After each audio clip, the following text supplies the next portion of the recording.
Hello everyone, কারা কারা আমার মতো এভাবে ফ্রাইড রাইস রান্না করেন প্লিজ সবাই এসে কমেন্টে জানাবেন।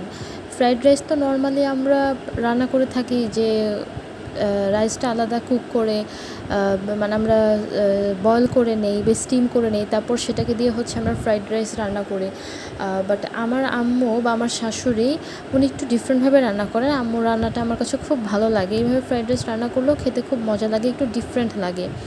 আম্মু হচ্ছে আগে সবজিগুলোকে আলাদাভাবে কষিয়ে নেয়, সব সবজি বা তারপর হচ্ছে চিংড়ি মাছ মাংস কষানো হয়ে গেলে তারপর হচ্ছে আলাদাভাবে রাইস রান্না করে দুটাকে একবারে মিলিয়ে তারপর ফ্রাইড রাইস কুক করে।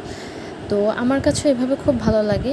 তো আম্মুর কথা অনুযায়ী প্রথমে আমি হচ্ছে সব সবজি তারপর চিংড়ি মাছ মাংস তারপর হচ্ছে সব কিছু কষিয়ে নিচ্ছি। তো সস দিয়ে দেওয়া হয়ে গিয়েছে। এর ভিতরে আছে যার যার পছন্দ মতো সবজি দিয়ে দিতে পারেন। তো এখানে আমি দিয়েছি হচ্ছে ক্যাপসিকাম, তারপর গাজর, বটবটি, চিংড়ি মাছ, তারপর হচ্ছে ছোট ছোট করে মাংস কেটে দিয়েছি।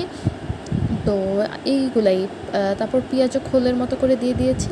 তো সেটা আমার কুক করা হয়ে গিয়েছে। এখানে আম্মুই হচ্ছে পোলাও রান্না করে দিয়েছে। আম্মু খুব সুন্দর করে পোলাও রান্না করেছে, মানে চালটাকে পোলাওয়ের মতো করে কুক করেছে।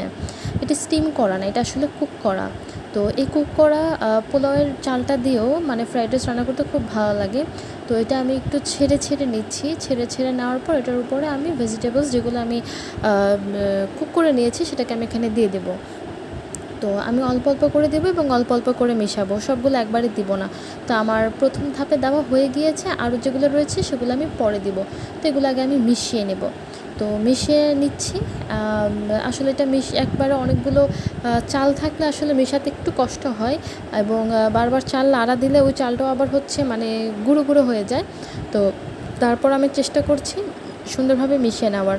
তো এভাবে ধীরে ধীরে আমি সবগুলো চালকে একবারে মিশিয়ে নেব। এভাবে ফ্লেভারটা একটু ডিফারেন্ট আসে ফ্রাইড রাইসের, যেটা আসলে নর্মাল চাইনিজ রাইস যেটা সেটার মানে ফ্রাইড রাইস যেটা আমরা হচ্ছে রেস্টুরেন্টে খাই হুবহু সেম ফ্লেভারটা আসে না। বাট এটার যে ফ্লেভারটা এটাও আমার কাছে অসাধারণ লাগে, এত বেশি ভালো লাগে।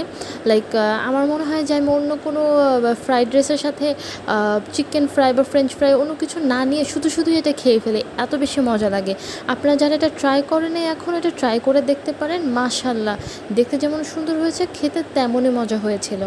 প্লিজ আমার সাথে থাকবেন, ভালো লাগলে লাইক করবেন, কমেন্ট করবেন, শেয়ার করবেন। আল্লাহ হাফেজ সবাইকে, টাটা, বাই বাই। আর যারা যারা এখন আমার চ্যানেল সাবস্ক্রাইব করেনি প্লিজ সাবস্ক্রাইব করে দিবেন। আল্লাহ হাফেজ।